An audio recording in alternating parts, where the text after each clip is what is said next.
والسلام على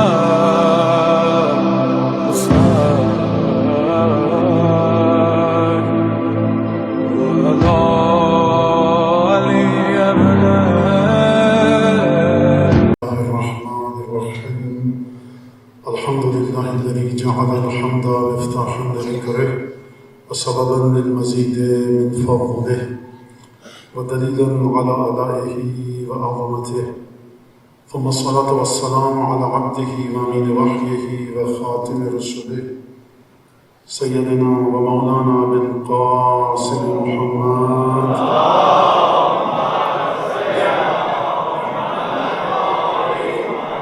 وعلى أهل بيته الطيبين الطاهرين الذين أذهب الله عنهم الرجس وطهرهم تطهيرا.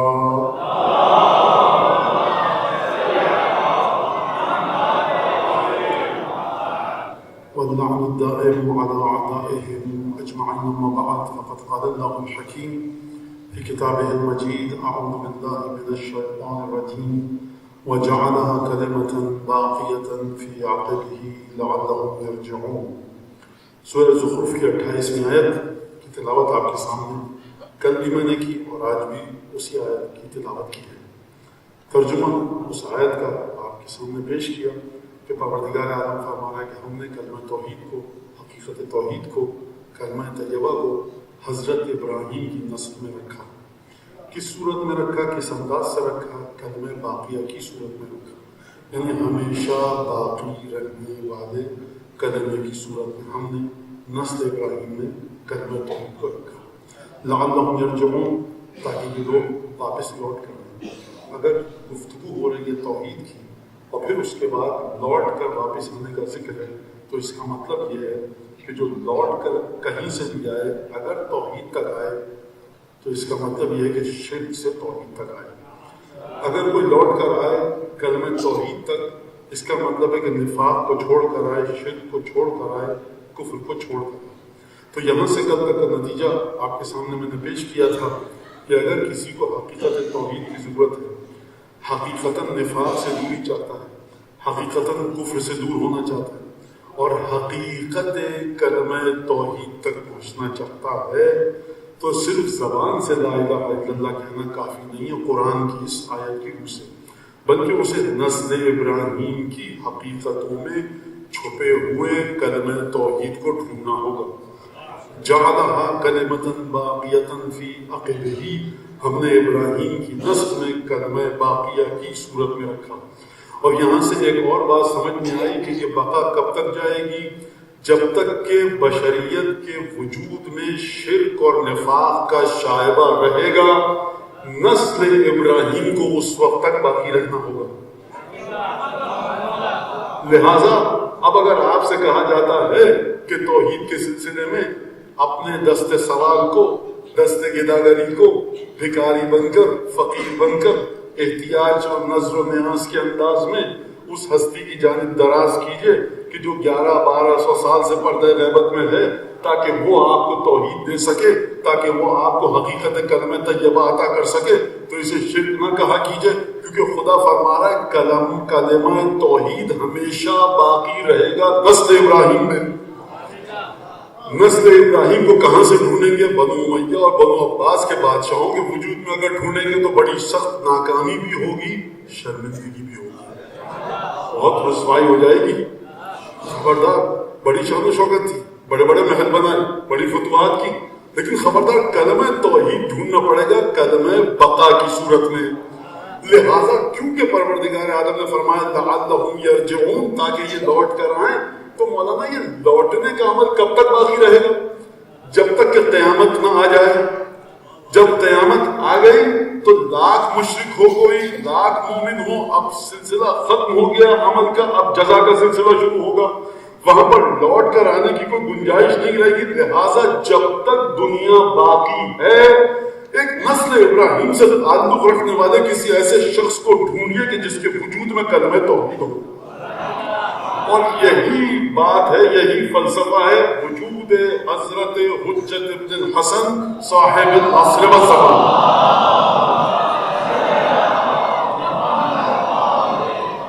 لہٰذا جب چھٹے امام سے پوچھا گیا یا رسول اللہ یہ بتائیے ما حقیقت التوحید یا مت توحید، یا رسول اللہ یہ بتائیے توحید ہے کیا، حقیقت توحید کیا ہے؟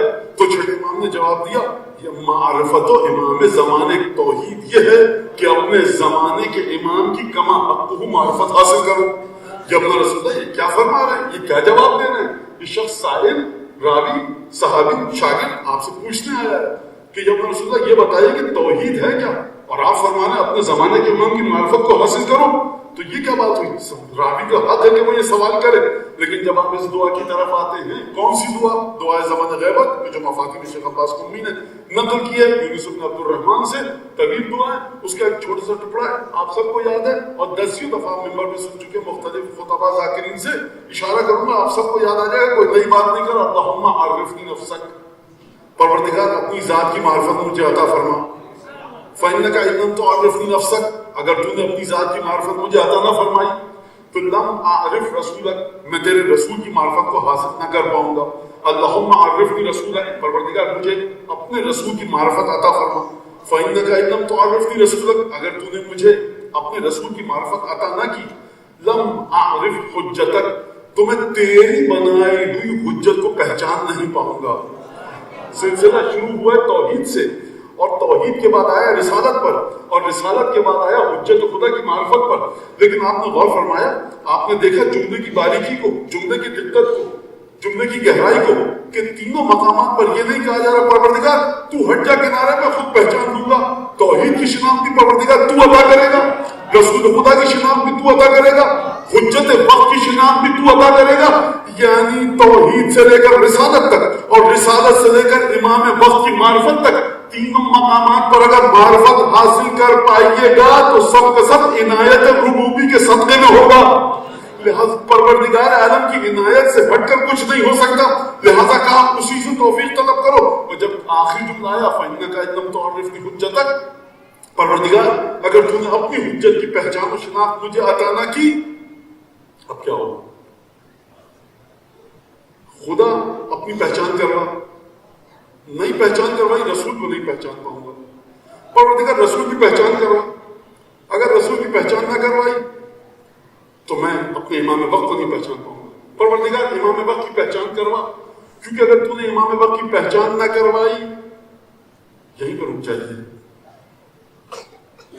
جس چیز کا ذکر مولا نے کیا، آپ بھی معرفت کے سلسلے میں وہیں تک رک جائیے۔ اس سے آگے اگر لاکھ 10 20 25 میٹر والے امامے کی محبت کو داخل کیا تو منہ پر پورے اعمال مارے جائیں گے۔ جہاں پر حجت خدا کی نشان مبارک رک گئی وہاں تم بھی رک جاؤ، اور جہاں حجت خدا نے گفتگو کے تسلسل کو آگے بڑھایا تم بھی بڑھاؤ۔ یہ مقام وہ ہے کہ جہاں پر توحید کا تقاضا یہ ہے کہ حجت خدا کی زبان مبارک کے اس سے جو کلام نکلا وہیں پر رک جاؤ۔ اگر آپ سمجھ گئے تو میں دوبارہ مزید پروردگار حجت کی پہچان کروا، اگر تو نے حجت کی پہچان نہ کروائی تو اب کیا ہوگا؟ اب بچوں کے لیے میں کہہ رہا ہوں خوب توجہ کے ساتھ، حساس منزل فکر ہے، خوب توجہ کیجیے گا۔ کسی کا احترام عرش اولا پر ہو کیجیے، کسی سے محبت بالکل کیجیے۔ وہاں خانہ محبت اور احترام کتنا پڑا ہے مولا کا، سو سلام مرثیہ مجلس، امام باڑے کا خادم بھی ہے، اس کا احترام بھی کیجیے، بیچارہ دریا میں چھا رہا ہے، بی بی سیدہ کا فرض ہے۔ لیکن آپ 14-5-12 کی محبت میں کسی کو شریک کریں گے، خود توجہ کیجیے۔ لہذا اگر کوئی بچہ یہ کہے کہ مجھے فلاں آدم سے محبت نہیں ہے، فلاں آدم سے محبت نہیں ہے، میرے دل میں جگہ نہیں ہے، یہ خبردار نہ کہنا کہ تم جب علماء سے محبت نہیں کرتے تو امام زمانہ سے کیا محبت کرو۔ علماء کی محبت کہاں، حجت حق کی محبت کہاں؟ یہ 5-7 میٹر کا کپڑا، یہ تھوڑی سی داڑھی چہرے پہ اگائی تو آپ میری محبت کو حجت خدا کی محبت کے ساتھ ملا رہے ہیں۔ اگر چھٹے امام نے محبت کے تسلسل کو آگے بڑھایا ہوتا تو آپ کو بھی حق تھا کہ آپ بڑھاتے۔ اگر لسان خدا، زبان خدا، زبان خدا کا مطلب کیا ہے؟ لسان خدا کا مطلب کیا ہے؟ چھٹے امام کی زبان زبان خدا ہے، یہ 5ویں امام کی زبان زبان خدا ہے، امیر المؤمنین کی زبان زبان خدا ہے۔ اگر خدا کی زبان آگے بڑھ کر کسی اور کو شامل نہیں کر رہے، آپ شامل مت کیجئے. خوب توجہ کیجیے گا اس بات کے اوپر. چھوٹا سا واقعہ سنو، بات کو آگے بڑھاؤ. واقعہ بڑا طویل ہے لیکن میں ایک ٹکڑا صرف اصول کافی میں واقعہ ہے. جب پانچویں امام دنیا سے تشریف لے گئے، چھٹے امام تک امامت آئی. جو لوگ آئے تھے خراسان سے، نیشاپور سے اور مختلف دور دراز کے علاقوں سے، ان کو پریشانی تھی کہ کس طرح سے امام کو ڈھونڈے. مسجد نبوی میں گیا وہ شخص بیچارہ خمس لے کر آیا ہے، سوالات لے کر آیا ہے، مولا کو صدقات، خمس، زکوٰۃ تمام مال دینا ہے، لفافے لے کر آیا ہے. جب رسول اللہ خط پڑھیے جواب دیجیے، جو آج کل استفتاء کا سلسلہ ہے. مسجد نبوی بھیڑ لگی ہوئی تھی. اس نے کہا یہ جگہ ہے. کہا کہ اس گھرانے سے آج کل کون ہے سب سے پڑھا لکھا؟ کہا کہ عبداللہ بن حسن کے پاس چلے جاؤ. تو یہ عبداللہ بن حسن کے پاس گئے. کہا کہ اب دیکھیے امام معصوم کو بھی امامت کو آپ کو جانچ پڑتال کرنی ہے. جبکہ اس نے کہا کہ اب ان کے آبا و اجداد سے چیزیں سیکھی ہیں، اسی کے ذریعے ان کا امتحان دوں. عبداللہ بن حسن دعویٰ یہ ہے کہ امام میں ہوں، امام صادق کے مقابلے میں دعویٰ ہے کہ امام میں ہوں. تو پہلا سوال کیا کہ یہ بتائیے کہ وضو میں مسح کس طرح کیا جاتا ہے، کیا موزے اور جوتے پر کر سکتے ہیں؟ میں مختصر کر رہا ہوں، اس سے وہ جواب ذرا گول مول میں ڈالا. کہا کہ نہیں، یہ اس کا مطلب ہے کہ اپنے آبا و اجداد کے علم کا وارث یہ تو نہیں ہے. دوسرا سوال کیا. تیسرا سوال یہ کہا کہ کوئی اگر شخص یہ کہے اپنی بیوی سے کہ 3 طلاقیں ہو گئی میں نے دے دی، تو 3 طلاقیں ہو جاتی ہیں. آپ یہ بتائیے کہ اگر کوئی شخص کہے کہ جتنے آسمان میں ستارے ہیں اتنی دفعہ میں نے تمہیں طلاق دی، تو کیا طلاق ہو گئی؟ بھائی 3 دفعہ طلاق کہتے ہیں تو ہو جاتی ہے. تو جب آسمان میں ستارے تو 3 دفعہ سے زیادہ ہے تو پھر تو طلاق ہو جانی چاہیے. راوی نے کہا ذرا سوال کر کے دیکھو جواب کیا آتا ہے. توجہ کیجیے. اس کا مطلب ہے کہ امامت کو پہچاننے کے لیے بھی پچھلے اماموں کا علم آپ کے سینے میں ہو تاکہ بعد والے امام کو پہچان سکے. توجہ فرمائیے آپ. لہٰذا کہا کہ اگر کوئی کہے کہ انت تعلق بعدد نجوم السماء، آسمان میں جتنے ستارے ہیں ان ستاروں کے برابر میں نے تمہیں طلاق دی، تو کیا طلاق ہو جائے گی؟ تو جواب یہ آیا کہ دیکھو فلاں ستارہ جب فلاں برج میں داخل ہوگا تو اس وقت طلاق ہو جائے گی. کہا کہ نہیں. لفافے سمیٹے، خمس کا مال اٹھایا اور چپکے سے خدا حافظ کر کے آ گئے کہ بھائی آپ کا علم اپنے آبا و اجداد سے میل نہیں کھا رہا. دوبارہ آئے مسجد نبوی میں، رشتہ بھیڑ تھی وہاں پہ، حدیث تفسیر کا علم گفتگو ہو رہی تھی. آئے، کہا بھائی گیا لیکن بات کچھ سمجھ میں نہیں آئی. ایک شخص چپکے سے آئے، بھیڑ کے پیچھے مت چلا کیجیے آپ. دین آپ کا چل چکا ہے فیس بک کی فالوئنگ پہ. آپ 3، 5، 12، 14 مولا کائنات کے اصحاب کتنے تھے؟ عمار، ابوذر، سلمان، مقداد. شہداء کربلا کتنے تھے؟ انگلیوں پہ گن لیجیے آپ. امام صادق کے اصحاب کتنے تھے؟ انگلیوں پہ گن لیجیے. امام سجاد کے اصحاب کتنے تھے؟ 12 یا 10 تھے. تو آپ بھیڑ کے پیچھے تو آپ چلتے نہیں. لہذا یہ فیس بک کی فالوئنگ کے پیچھے چلنا چھوڑ دیجیے، علم کو حاصل کیجیے کوثر اور سلسبیل کی نہر سے. جوہر کا پانی وہ پیے کہ جس کے گھر میں جنت کی نہر روانہ ہو. آپ کے گھر میں جنت کی نہر روانہ ہے. سرکار نہج البلاغہ آپ کے گھر میں سید سجادی، آپ کے گھر میں معصومین کی زیارات پر مشتمل مفاد الجنان، آپ کے گھر میں مولانا امامت کے بارے میں گفتگو بتائیے. کہیں درس ہو رہا ہے امامت پہ، ارے شیخ عباس قمی علی اللہ مقامہ الشریف آپ کے ہر ایک کے گھر میں امامت کی درسگاہ کی یونیورسٹی چھوڑ کر گئے.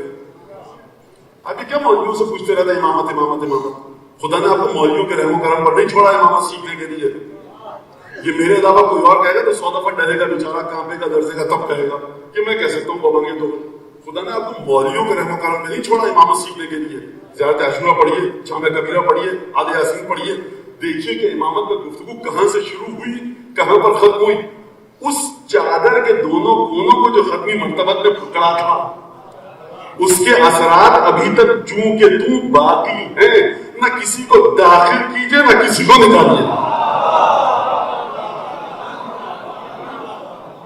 داخل کرنے والا بھی مشرک، نکالنے والا بھی مشرک.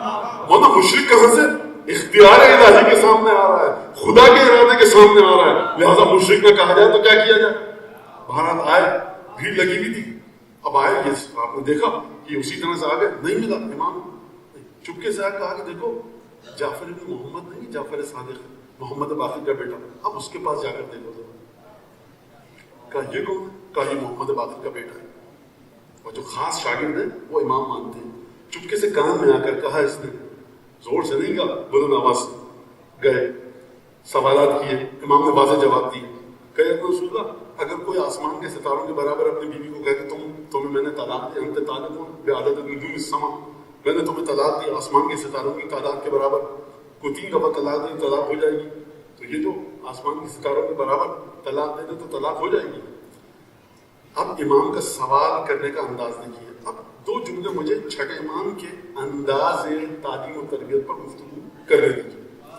امام کے پاس جب کوئی آتا تھا چھٹے امام، کیونکہ زمانہ کون سا ہے، مدینے میں مختلف مکاتب فکر موجود ہیں، امام کس طرح سے اپنی سطح علمی تک لے کر آئے سننے والے کو، امام کس انداز سے لے کر آئے، تو آسان ترین طریقہ امام نے اپنایا، پہلے سوال کرتے تھے۔ کئی دفعہ آپ کو ملے گا چھٹے امام کے سلسلے میں، کئی دفعہ کہ ماذا یقولون، جب رسول اللہ یہ بتائیے، چھٹے امام نے فرمایا یہ گدی پوچھے میں تو دوسرے لوگ ہیں وہ کیا کہتے ہیں، جب رسول اللہ یہ بتائیے، امام نے فرمایا دوسرے لوگ کیا کہتے ہیں، جب رسول اللہ یہ بتائیے، کہا دوسرے لوگ کیا کہتے ہیں، اللہ اکبر کا مطلب بتائیے، جب رسول اللہ تم کیا سن کے آئے ہو پہلے وہ بتاؤ، جب رسول اللہ اس لفظ کا مطلب بتائیے کہ لوگ کیا کہتے ہیں، جب رسول اللہ خدا کا چہرہ ہے کہ نہیں ہے قرآن میں، آپ بتائیے کہ لوگ کیا کہتے ہیں پہلے بتاؤ۔ یعنی پہلے تم خود اپنی دلیل دو تاکہ تمہاری دلیل کی کمزوری کو ہم واضح کریں، اور اس کے بعد پھر اپنی سطح پر لے کر آئیں۔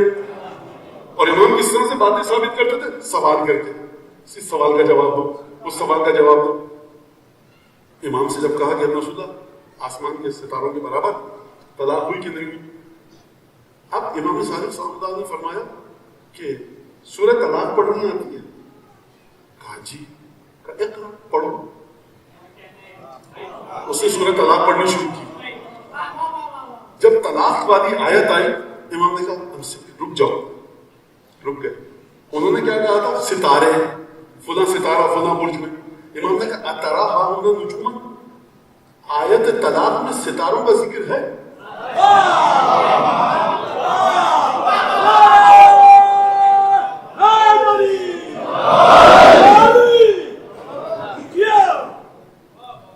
مولا اس میں تو ستاروں کا ذکر نہیں ہے۔ اب میں جملہ اضافی کرتا ہوں آپ کو سمجھانے کے لیے، تو پھر ستارے کہاں سے لا رہے ہو؟ چھوٹا سا طلاق کا مسئلہ، اس میں اگر قرآن نے ستاروں کا ذکر نہیں کیا تو امام گویا کہ کہنے ستاروں کا ذکر مت لاؤ۔ جب میں رسول اللہ 12:5:14 میں جو کسی کے ذکر کو داخل کرے تو پھر آپ کیا فرمائیں گے؟ لہذا خود توجہ دیجیے گا۔ کیسا ہوا؟ پھر امام نے طلاق کا طریقہ بتایا کہ قرآن کی آیت پڑھو، سنت رسول خدا کو دیکھو، اور پھر طلاق کے مسئلے کو نکالو، اور پھر یہ تمام گفتگو۔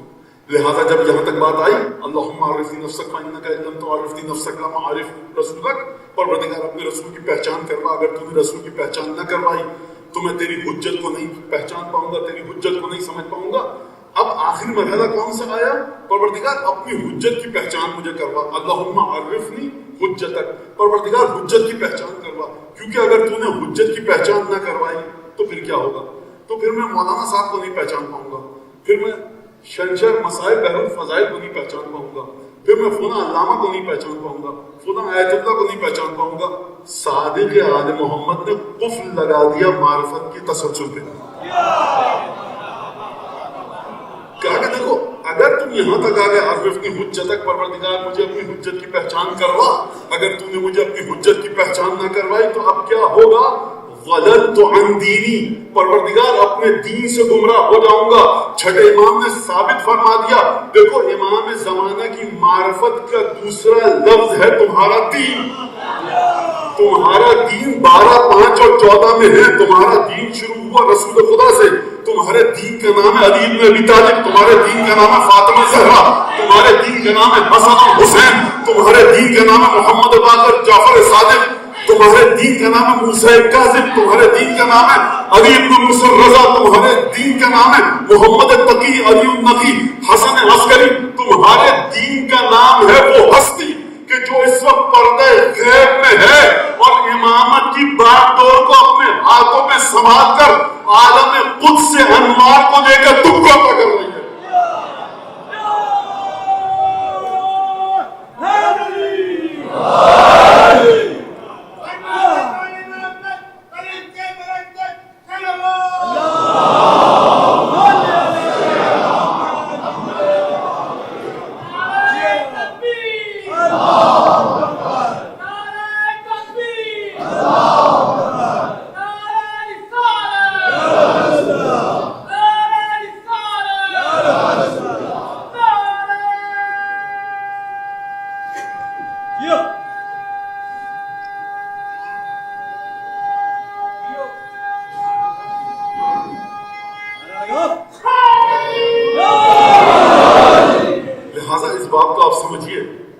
تسلسل امامت ہے کیا؟ ہدایت امامت کس طرح سے ہے؟ یہ ایک بڑا اہم نقطہ ہے جو ہمارے بچوں کے ذہن میں آنا چاہیے. ذہن، دل، نفوس، ارواح متوجہ رہے حجت ابن حسن کی جانب. ذہن، دل، ارواح متوجہ رہے 12ویں آخر کی طرف. یہ ایک بڑا اہم مسئلہ ہے امامت کے سلسلے میں. اور یہی بات، یہی گفتگو حضرت صدیقہ کبریٰ نے اپنے خطبہ فلکیہ میں بیان فرمائی. امامت کے بارے میں گفتگو فرمائی. شہزادی توحید سے لے کر تسلسل گفتگو کو چلی. توحید کے بعد سیدہ نے ذکر کیا کلمہ توحید کا. کلمہ توحید کے بعد سیدہ نے ذکر کیا اپنے والد کی رسالت کا. اپنے والد کے فضائل بیان فرمائے. اور اپنے والد کے فضائل بیان فرمانے کے بعد خدا کی خلقت کے بارے میں گفتگو کی. اور باریک بینانہ طریقے سے بڑے دقت نظری کے ساتھ کہ 1400 برس گزرنے کے باوجود بھی کوئی اس خطبے کے عقلی مباحث میں کہ جو سیدہ نے توحید پر گفتگو فرمائی ہے اس شان سے گفتگو فرمائی ہے کہ رتی برابر آج بھی کوئی بڑے سے بڑا فلسفیوں کو کوئی کمزور پہلو تلاش نہیں کر سکتا. یہ سیدہ توحید پر گفتگو. میں بات کے آنے والے شبوں میں اس پر گفتگو کروں گا، لیکن کل کی گفتگو کی طرف پڑھتے ہیں ہم. اور وہ یہ کہ معرفت کیوں بیٹھے ہیں آپ یہاں پر، کس وجہ سے بیٹھے. 1400 برس کا قصہ سننے بیٹھے، 1400 برس پہلے کے خاتون کے بارے میں سننے کے لیے بیٹھے، 1400 برس پہلے کے خانوادے کے سامنے سننے کے لیے بیٹھے. کیوں بیٹھے؟ یہ خلاف عقل ہے، خلاف شعور ہے؟ نہیں، یہ عالم غیب سے کسی کی دعا آپ کے شامل حال.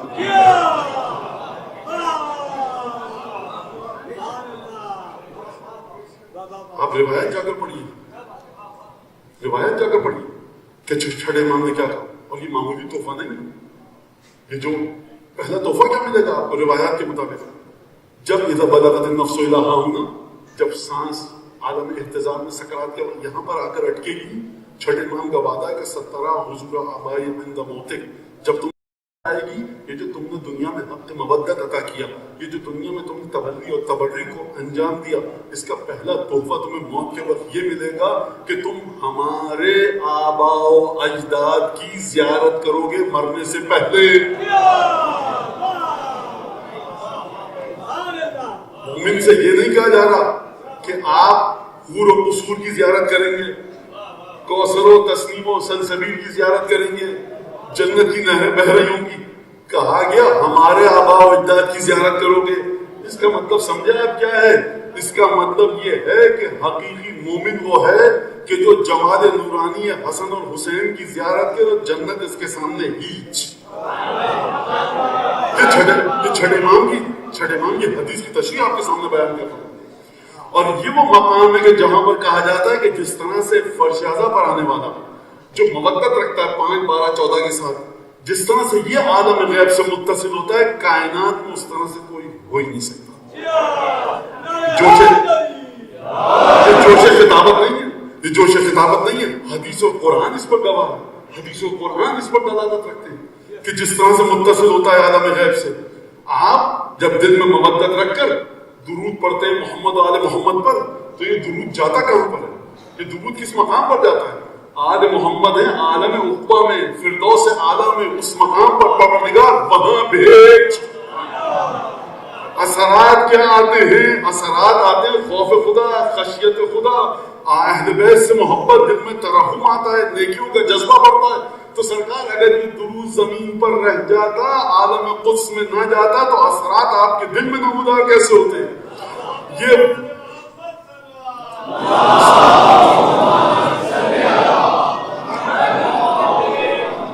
لہذا یہ وہ واحد ذکر ہے کہ جو اہل بیت کے چاہنے والے سے پوچھئے، کئی دسیوں دفعہ دسیوں علماء سے سن چکے ہیں، جملہ جو میں کہنے والا ہوں، کوئی آپ کا شانہ ہلا کر کہے خدا اس وقت کیا کر رہا ہے، پریشان مت ہوئیے، آپ کہیے مجھے پتا ہے خدا کیا کر رہا ہے، خدا تو عالم الغیب میں، آپ کو کیسے پتا؟ بھائی خدا نے خود قرآن میں کہا ان اللہ وملائکتہ یصلون علی النبی، خدا آج سے 10 کھرب سال پہلے کیا کر رہا تھا؟ ان اللہ وملائکتہ، اللہ کب سے اللہ ہے؟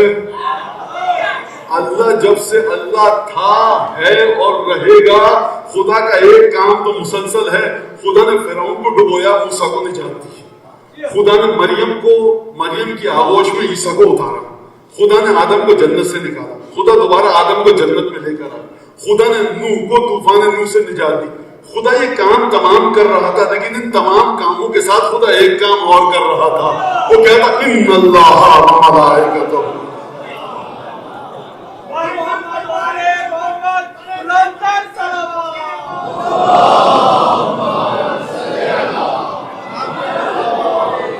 لہٰذا آپ معمولی کام کرنے نہیں بیٹھتے جب آل محمد کی مدح کرتے ہیں، آل محمد کی مدح کے لیے کوئی حد نہیں چلانے پڑتے، یہی جو ذکر صلوات ہے اپنے گھر میں بیٹھ کر کیجیے، یہ مدحت آل محمد ہے، یہی جو سورہ انا انزلنا آپ پڑھتے ہیں، اس کی تلاوت کر کر حضرت حجت کو ہدیہ کرتے رہیے، یہ مدحت آل محمد ہے، یہی جو دعائیں آپ پڑھتے ہیں، یہ مدحت آل محمد ہے، اس کو پڑھتے رہیے، زبان کو اپنے ذکر کی عادت ڈالیے، مسلسل انا انزلنا کی عادت ڈالیے، شہزادی کے ایام میں شہزادی کو پڑھ کر ہدیہ کیجیے، یہ ہو ہی نہیں سکتا کہ کریم کی بارگاہ میں آپ تحفہ بھیجیں اور کریم اس سے بڑھ کر تحفہ نہ بھیجے،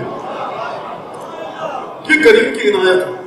لہذا جو کل ہماری گفتگو تھی انا اعطیناک الکوثر فصل لربک وانحر ان شانئک هو الابتر، پروردگار عالم نے انا اعطیناک الکوثر، کل میں نے آپ کی خدمت میں کیا عرض کیا تھا کہ یہ جو عطا الہی خدا نے کہا نبی یہ لو کوثر دی، یہ جو خدا نے کہا بچوں کو سمجھانے کے لیے کہہ رہا ہوں، نبی نے کہا، خدا نے کہا پر حبیب دیکھو انا اعطیناک الکوثر، ہم نے تم کو کوثر دی، تو کل کی گفتگو یاد ہے، یہ کوثر خدا کے پاس تھی تو تبھی تو دی، اور کیسے ہو سکتا ہے کہ خدا کے پاس کوئی چیز نہ ہو، یہ ہو ہی نہیں سکتا۔ اب خدا نے کس انداز سے نازل کیا، خود توجہ کیجیے گا، کل کی آپ کی جو سماعتیں تھیں اس نے مجھے ہمت دی کہ میں مزید اس طرح سے آگے گفتگو کر سکتا۔ قرآن مجید کی آیت ہے وَإِن مِّن شَيْءٍ إِلَّا عِندَنَا خَزَائِنُهُ وَمَا نُنَزِّلُهُ إِلَّا بِقَدَرٍ مَّعْلُومٍ، کوئی چیز ایسی نہیں ہے جس کے خزانے ہمارے پاس نہ ہوں، ہم جب نازل کرتے ہیں تو ایک مخصوص مقدار سے نازل کرتے ہیں۔ اب سوال یہ ہے کہ پروردگار عالم بہت ادب سے گفتگو، مسائل میں ادب سے گفتگو، فضائل میں ادب سے گفتگو، سیدہ کا ذکر ہے، مسلسل حجاب میں ہے اور مسلسل حجاب میں رہے گا۔ قیامت کے میدان میں بھی روایت ہمارے پاس ہے کہ کچھ ہستیاں ہوں گی جو جناب سیدہ کے وجود پرنور کی زیارت کر پائیں گی۔ 12 امام، ختمی مرتبت، جناب آسیہ، جناب مریم، جناب حوا، جناب ابراہیم، خاص ہستیاں ہیں کچھ، لیکن اس کے باوجود سیدہ کے وجود کے بارے میں جو گفتگو ہوئی ہے کہ کس طرح سے خلعت نور کے ساتھ رہیں گی، ناقے کی کیا کیفیت ہوگی، جبرائیل 1000 فرشتوں کے ساتھ، میکائیل 1000 فرشتوں کے ساتھ، 70,000 بہشتی حوریں آئیں گی سیدہ کو لے کر، کس احتشام کے ساتھ، پورے قیامت کے میدان میں سوائے سیدہ کے کسی کا اس طرح سے احترام نہیں ہوگا جس طرح سے سیدہ کا احترام ہوا۔ لہذا نوحہ دیکھنے والا، مرثیہ پڑھنے اور لکھنے والا، خطیب بڑے احترام کے ساتھ گفتگو کرے، حد ادب کا خیال رکھ کر سیدہ کے بارے میں گفتگو، اور مجھے حکم دیا گیا مسائل ذرا طویل کریں۔ دیکھیے میں بہت ساری جہاد کا خیال رکھ کر مسائل نہیں پڑھ سکتا اس سے زیادہ، اور جو میرا مومن بھائی، میری مومنہ بہن، بیٹی، مائیں یہ سوچ کر رہی مسائل طویل ہوں گے، مسائل کوشش کروں گا جس حد تک میرے اپنے معیارات اجازت دیتے ہیں میں مسائل کو طویل کرنے کی کوشش کروں گا. جس حد تک میرے معیارات اجازت نہیں دیتے میں اس سے آگے مسائل نہیں پڑھوں گا، آپ کی خدمت میں بتا رہا ہوں. لیکن کوشش کروں گا. بہرحال ارباب اعضاء کا حق ہے کہ زیادہ سے زیادہ کثرت کے ساتھ وہ آنسو بہائیں اور شہزادی کے مسائل پر گریا کریں. لیکن میں انشاءاللہ کل سے مزید مسائل کو طویل انداز سے پڑھنے کی آپ کے سامنے کوشش کروں گا، اور انشاءاللہ آپ کی دعا شامل دہار رہی تو اس میں کسی نہ کسی حد تک کامیابی ضرور نصیب ہوگی. اور آپ کے جذبات اور احساسات کا مجھے پوری طرح سے اندازہ ہے. کل انا اعطیناک الکوثر، تو میں نے کہا تھا کہ انا اعطیناک الکوثر، اس کوثر کی ابتدا کہاں سے ہوئی؟ لہٰذا ہم آج خلقت جناب سیدہ پر روایات کی روشنی میں گفتگو کرنے کی کوشش کریں گے.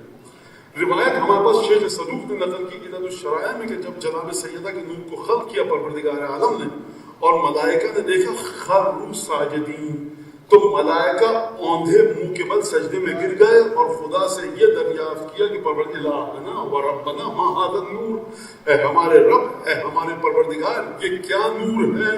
خشعت ابصارہم، ملائکہ کی آنکھیں چندیا گئیں. یہ خلقت جناب سیدہ نور کی صورت میں ہوئی.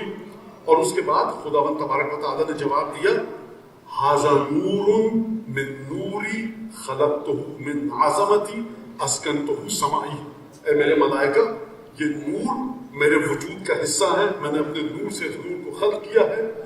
خلقتہ من عظمتی، میں نے اپنی عظمت کے نور سے اس نور کو خلق کیا ہے. اسکنتہ سمائی، میں نے اپنے خاص آسمان پر اس نور کو رکھا ہے. اور پھر فرمایا اب یہ نور زمین پر جائے گا کہ نہیں؟ خوب توجہ کیجیے گا. یہ نور عالم غیب میں ہے، یہ نور عالم بالا میں. مولانا ان سب باتوں کی ضرورت کیا؟ ان سب باتوں کو فائدہ کیا؟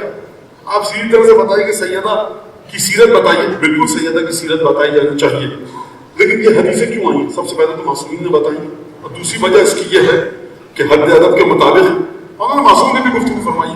تو معصوم اپنی دادی کے بارے میں جس طرح سے گفتگو کریں گے میں کر سکتا ہوں، حق نہیں ہے مجھے اس طرح سے گفتگو کرنے کا. توجہ کیجیے.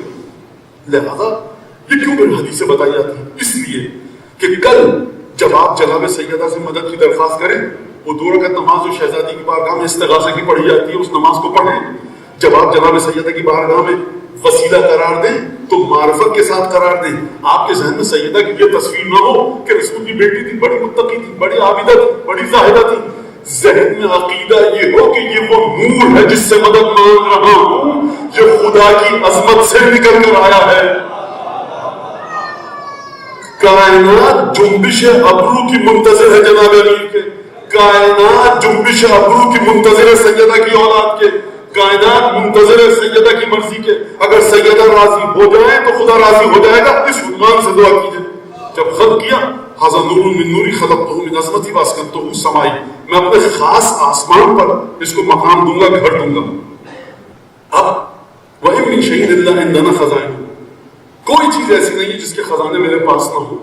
وَمَا نُنَزِّلُهُ إِلَّا بِقَدَرٍ مَّعْلُومٍ، جب یہ نور جو عالم غیب میں خدا نے خلق کیا ہے، جب یہ آغوش خدیجہ میں آئے گا تو کتنی مقدار کے ساتھ آئے گا؟ توجہ فرمائی آپ نے. خدا نازل کر رہا ہے نا نور کو، آغوش سیدہ میں آئے گا. ہر مرحلے پر روایات میں گفتگو کی. کل میں نے ایک بات کی تھی، جس کے وجود کو دیکھنا بلند ترین مقام پر، بلند ترین مقام پر کسی کا وجود بلند ترین ہوتا ہے، لیکن کبھی ادنا ترین مقام پر اس کا وجود ادنا ہو جاتا ہے.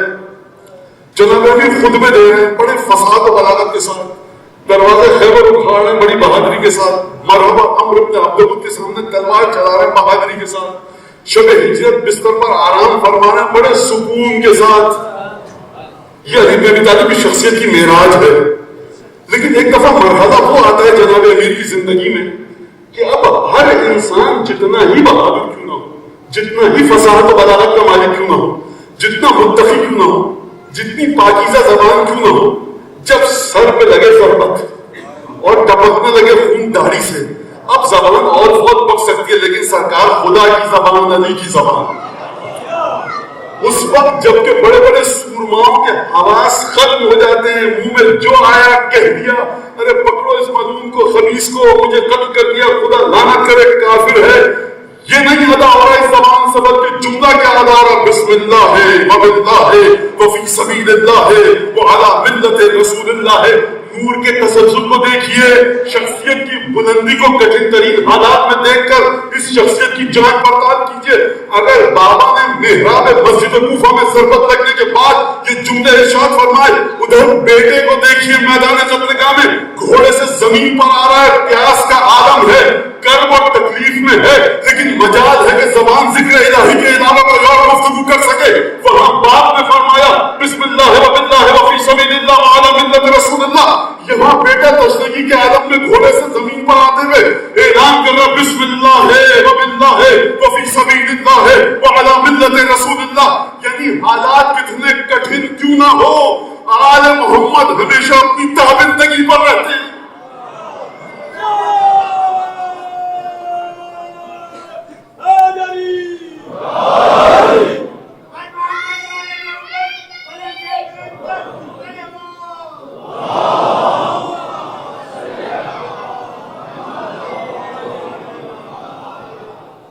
محمد اپنی بلندی پر رہتے ہیں۔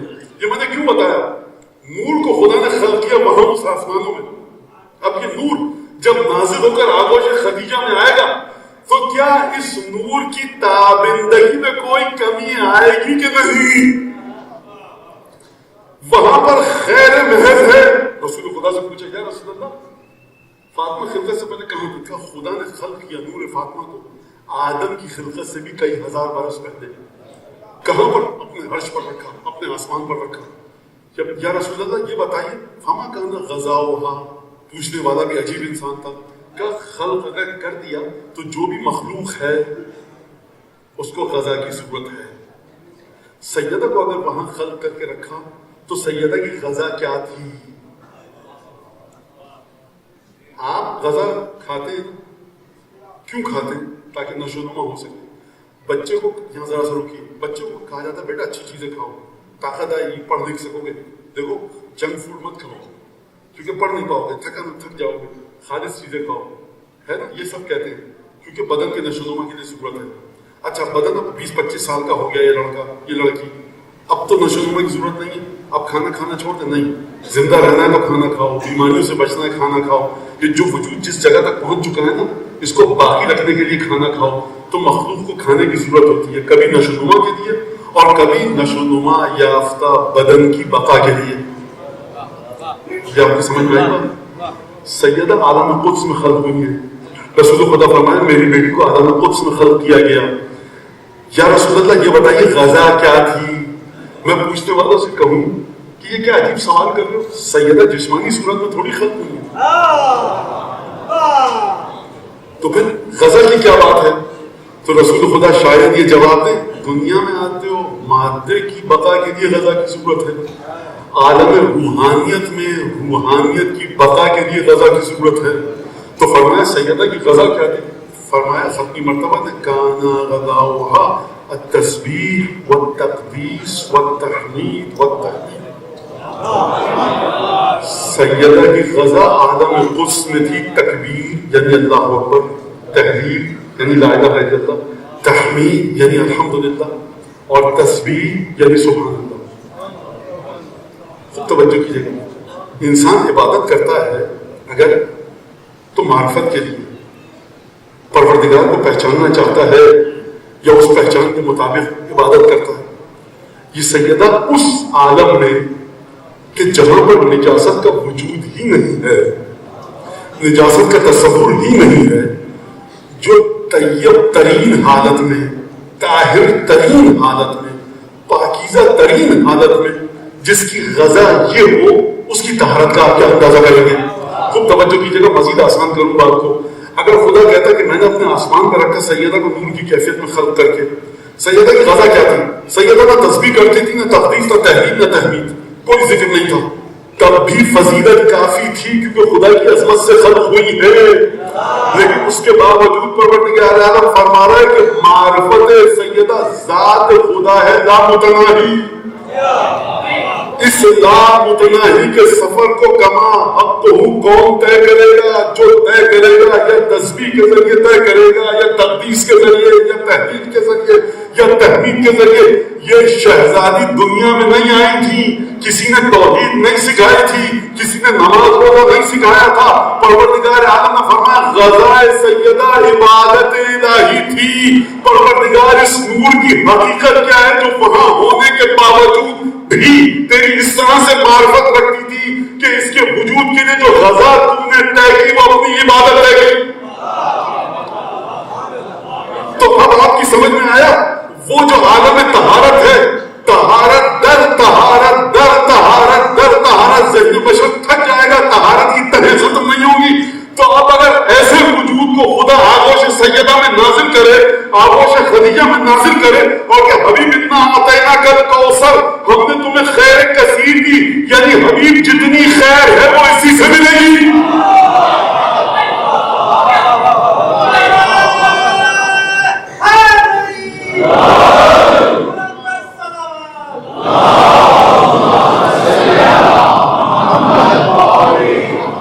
اب آپ کی سمجھ میں آئے چھٹے امام نے جو فرمایا المجہولۃ قدراً، ہماری دادی کی قدر و منزلت سمجھی ہی نہیں گئی.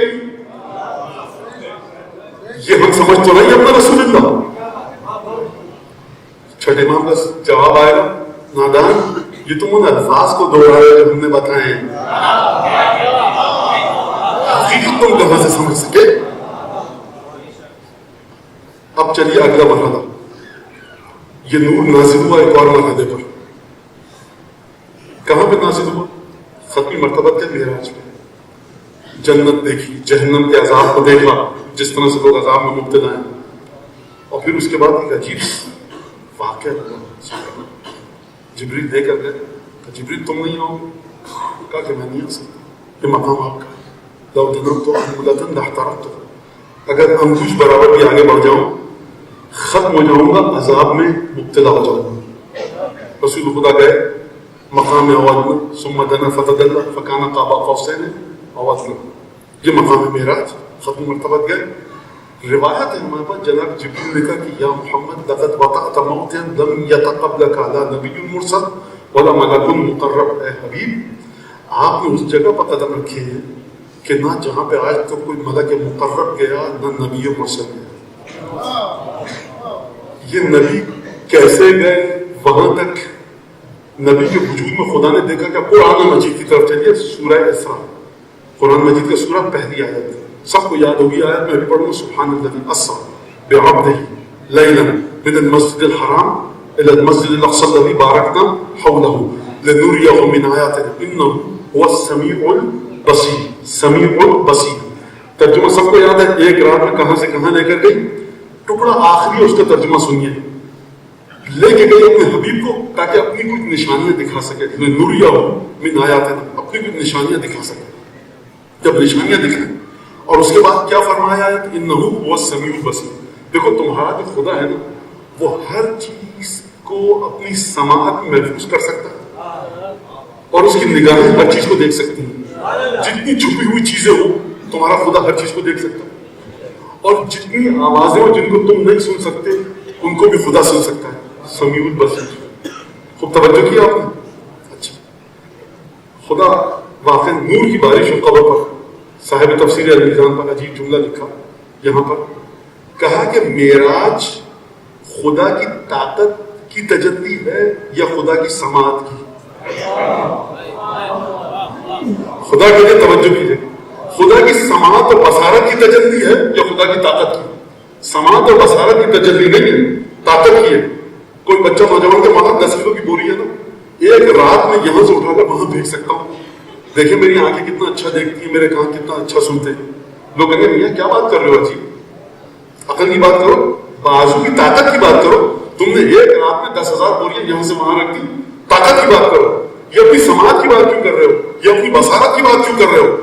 خدا نے اپنے حبیب کو ایک رات میں مسجد حرام سے مسجد اقصی لے کر گیا، آسمانوں کی سیر کروائی، تو کہنا چاہیے تھا انہ هو القدیر القوی، خدا بڑی طاقت والا ہے. خدا کہہ رہے نہیں، بڑی سماعت اور بصارت والا ہے.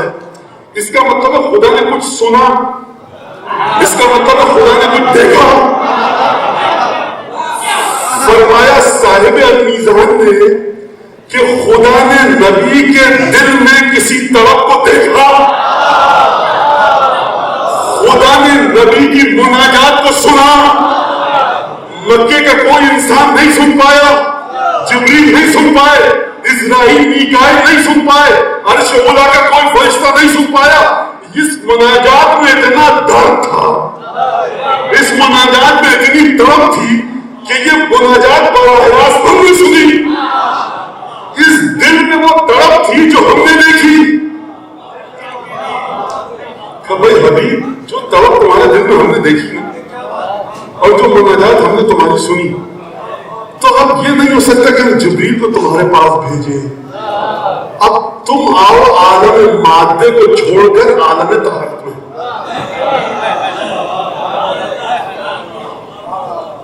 بخدا ختمی مرتبہ کی بارگاہ میں بلند آواز سے درود بھیجیے.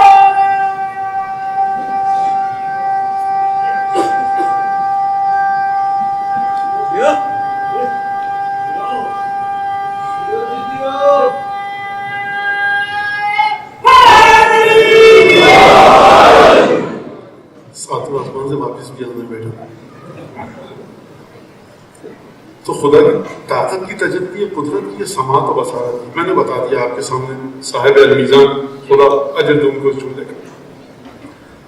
جب گئے اپنی مرتبہ تو وہ تمام واقعات ہوئے. اب عجیب بات ہے کہ اب جبریل پیغام لے کر زمین پہ نہیں آئیں گے، اب تم ہمارے پاس آؤ گے. اور اس کے بعد بہشت میں گئے اور بہشت میں دیکھا تحفے عطا ہوئے.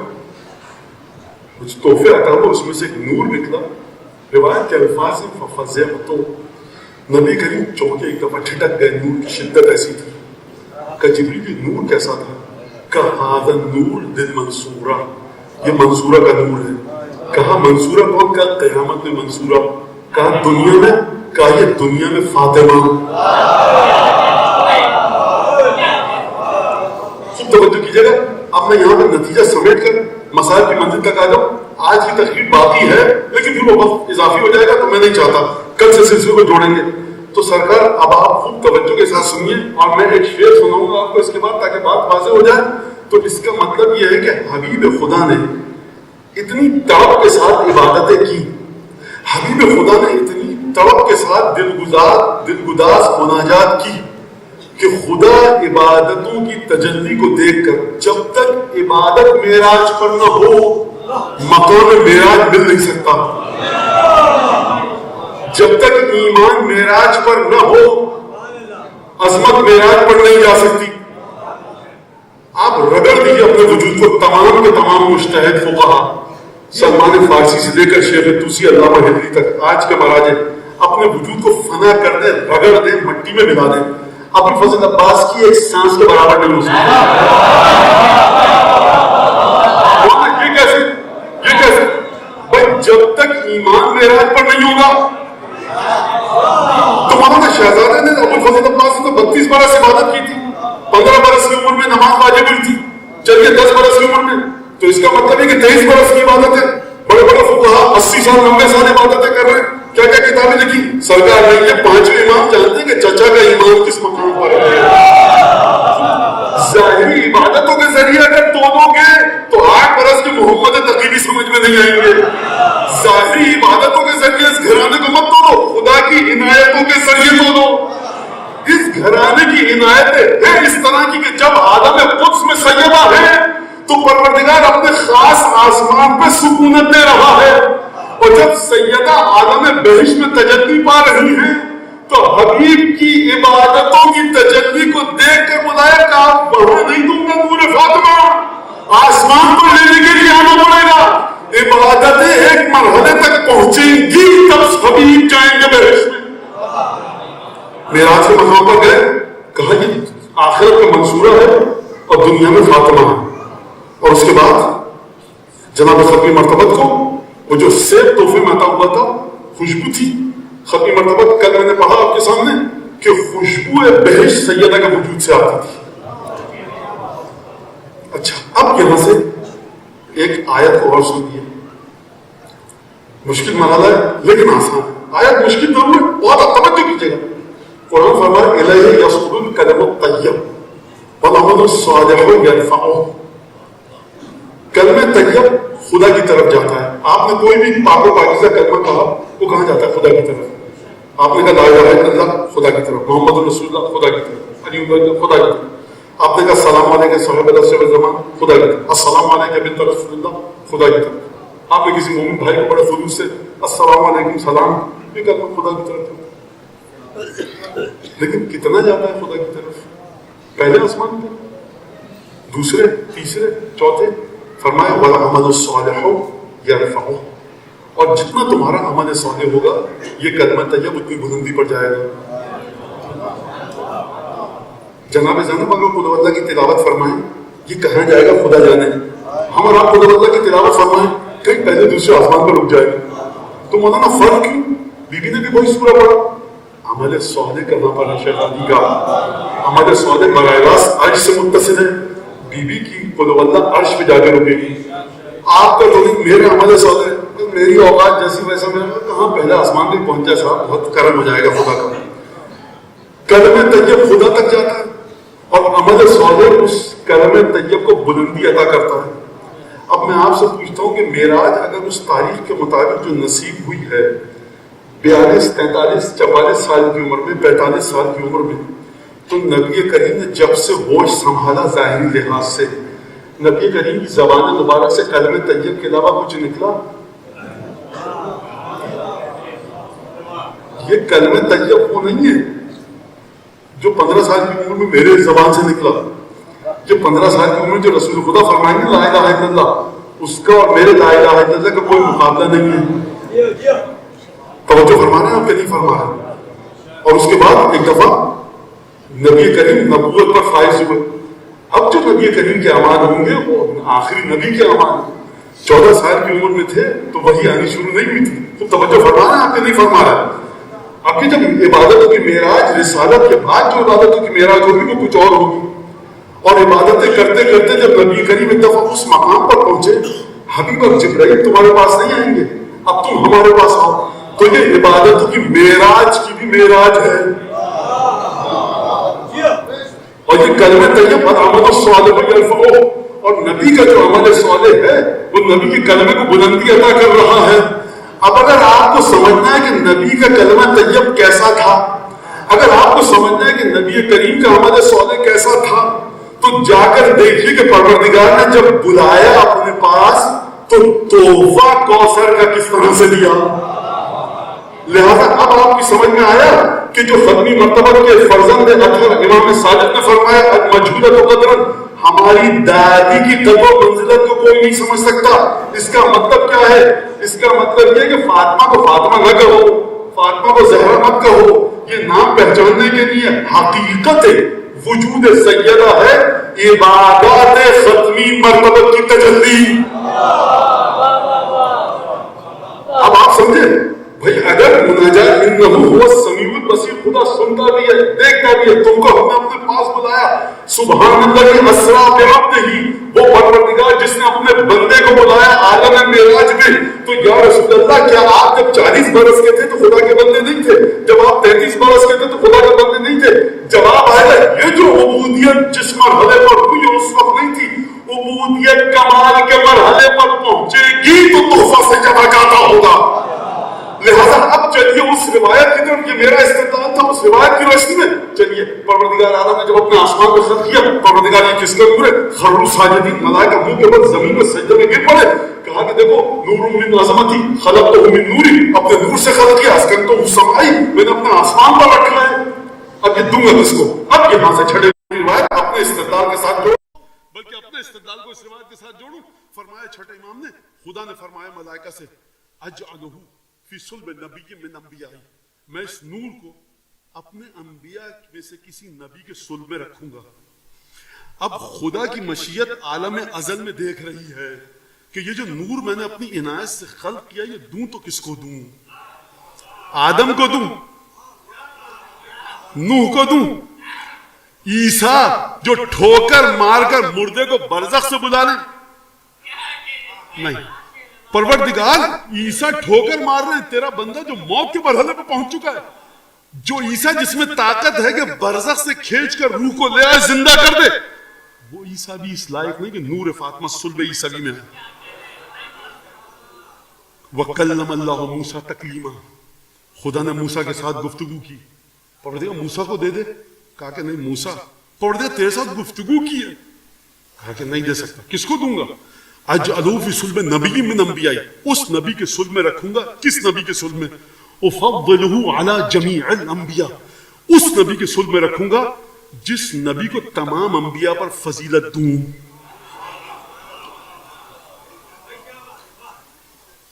سرکار اس گھر میں آنا ہے سیدہ کو کہ جہاں جبریل بھی آیا تو دستک دے کر.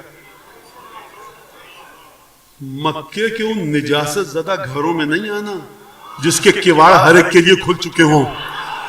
کہاں غلاظت کا پلندہ، کہاں طہارت ربوبی. بڑے بڑے دولت مند تھے مکے میں، میاں ہو کے دولت مند سر سے پاؤں تک نجاست میں ہو. کہاں نسل جگر خار، کہاں پہ سیدہ کی اولاد. کہا کہ اس صلب میں رکھوں گا کہ افضل علی جمیع الانبیاء.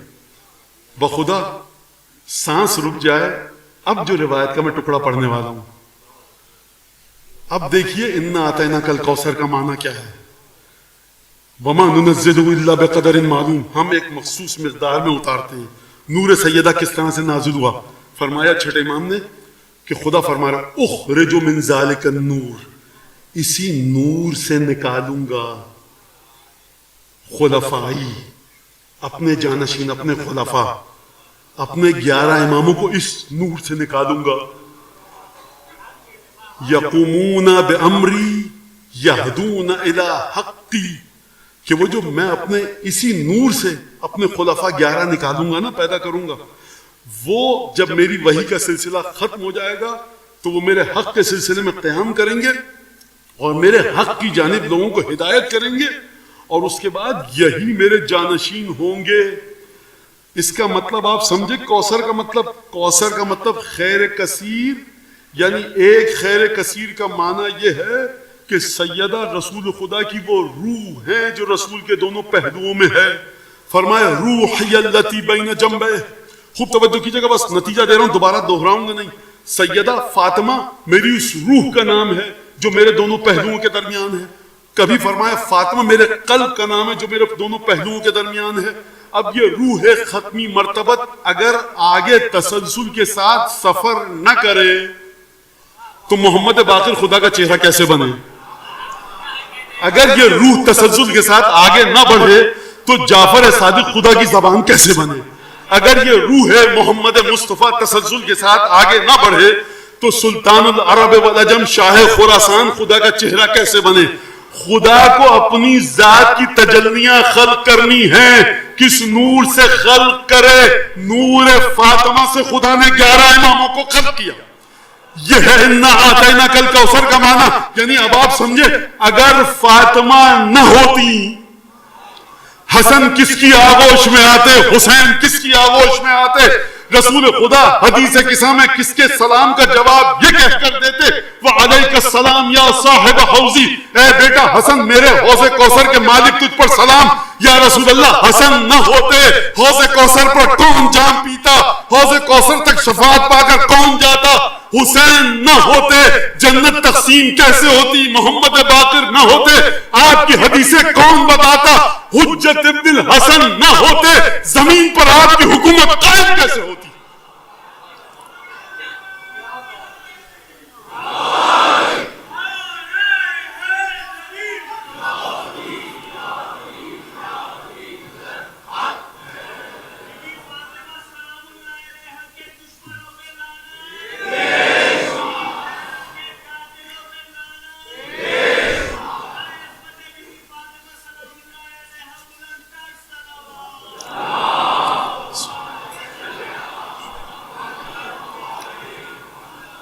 یہ کہاں پر نور ملا؟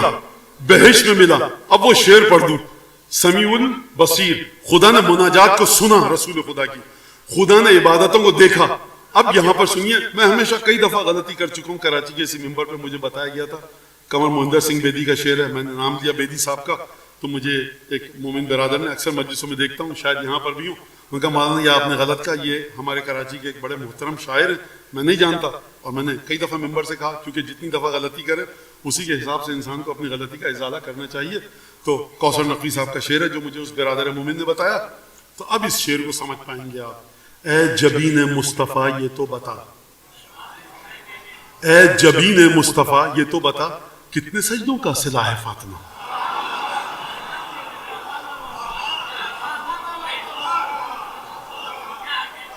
عبادت نام ہے عبد اور معبود کے درمیان رازوں کا. نبی کریم نے کیا عبادت کی کسی کو نہیں پتا. اب یہ نفس رسول جانے کہ نبی نے کیا عبادت کی، یہ رسول کے 11 بیٹے جانے کہ رسول نے کیا عبادت کی. نبی کی عبادت راز ہے نبی کے خدا اور نبی کے درمیان، کیونکہ نبی کی عبادت راز ہے نبی اور نبی کے خدا کے درمیان. اور فاطمہ تصویر ہیں رسول خدا کی عبادتوں کی.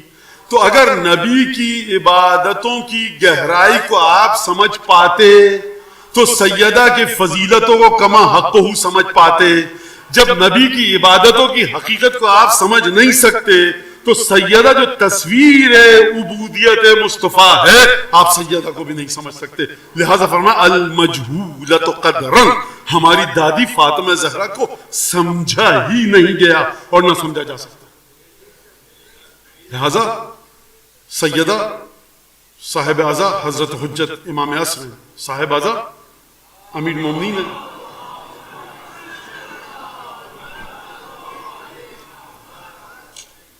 صاحب اعضا تمام وہ ہستیاں ہیں جو سیدہ کے وجود مبارک سے، وہ جو 11 نور سیدہ کے وجود مبارک سے وجود میں آئے، وہ نور ہیں، وہ صاحب اعضا پرسہ انہی کی خدمت میں.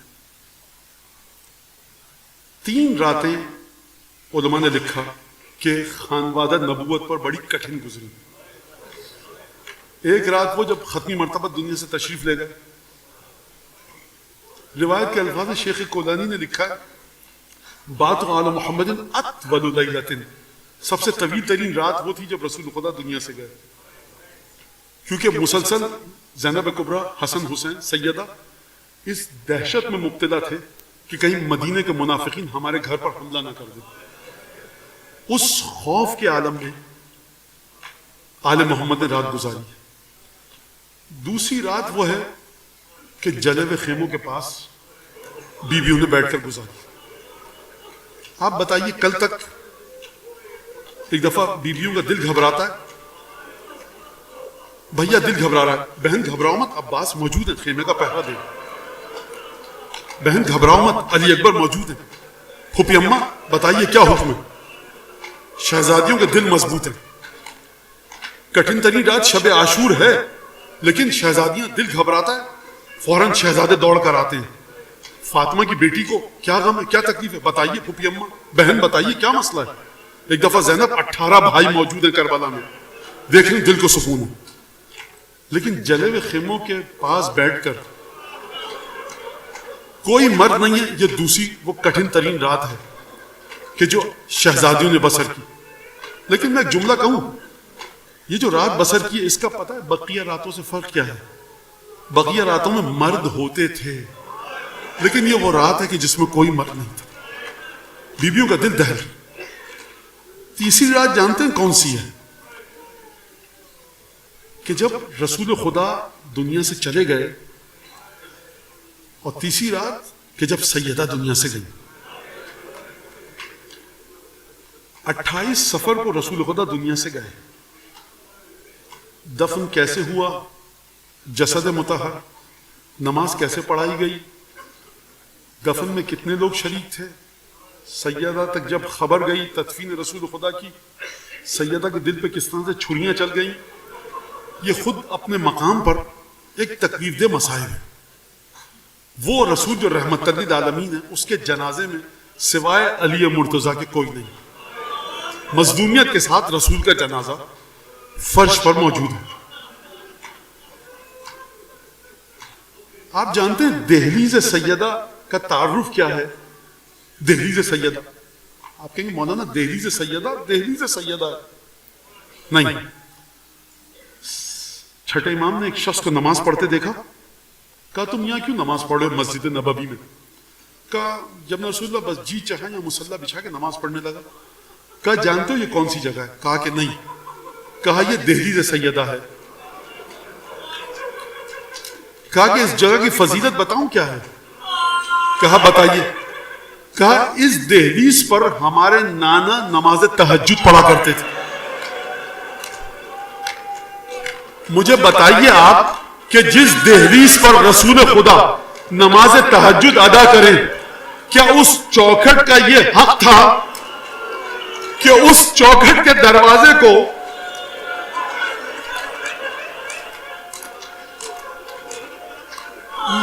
میں صاحبان ذوق ہیں، آپ ارباب اذا ہیں، میں اس سے آگے جملہ پڑھ نہیں سکتا. میں ایک جملہ کہوں گا اور شاید آپ سے زیادہ میری بیٹیاں، میری مائیں، میری بہنیں اس جملے کو سمجھیں گی. آپ جانتے ہیں در سیدہ کے تقدس کی قیمت کیا ہے؟ در سیدہ کے تقدس کی قیمت ہے محسن کی شہادت.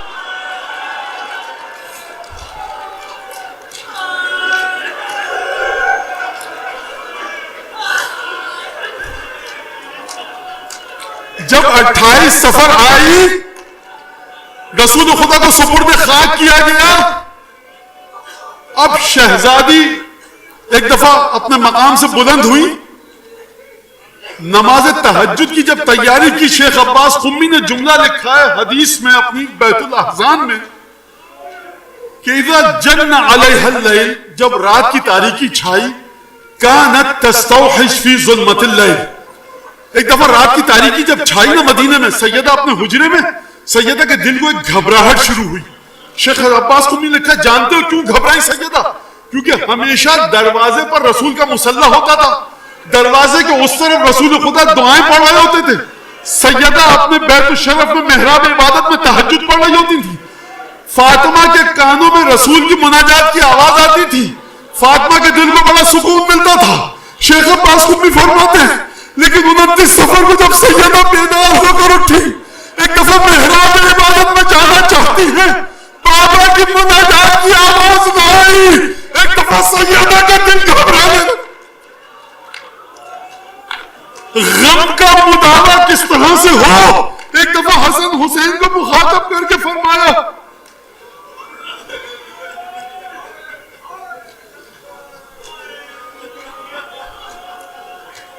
بچوں یہ بتاؤ این ابوکما، بچوں یہ بتاؤ نانا کیا ہوئے کہ جب بھی تم نے دروازہ کھولا، نانا نے تم کو دیکھا دروازہ کھولنے آئے ہو، دروازہ کھلا ہو. ہمیشہ ایسا ہوتا تھا کہ نانا نے تم کو پیدل زمین پر نہیں چلنے دیا، آگے بڑھ کر اپنی آغوش میں اٹھایا. مدینے کی گلیوں میں جب بھی یہ بچے پیدل چلتے دکھائی دیتے تھے، نانا آگے بڑھ کر دوڑتے ہوئے جاتے، حسن حسین کو اپنی آغوش میں لے لیتے. میں کہوں گا سیدہ کتنی محبت تھی. یا رسول اللہ ذرا مدینے سے اٹھ کر آئیے، آپ کا کیا حال ہوگا اگر 7 صفر کو حسن مجتبیٰ کو خون کی قے کرتے ہوئے، کہ آپ کا بڑا نواسا خون کی قے کرتے ہوئے دنیا سے گیا. اور کیا حال ہوتا کہ وہ جو راجم دوش رسول ہے، گودال قتل کا عام عصر کے بعد جب گھوڑے سے زمین پر گرا، کوئی پاس نہ تھا تشنہ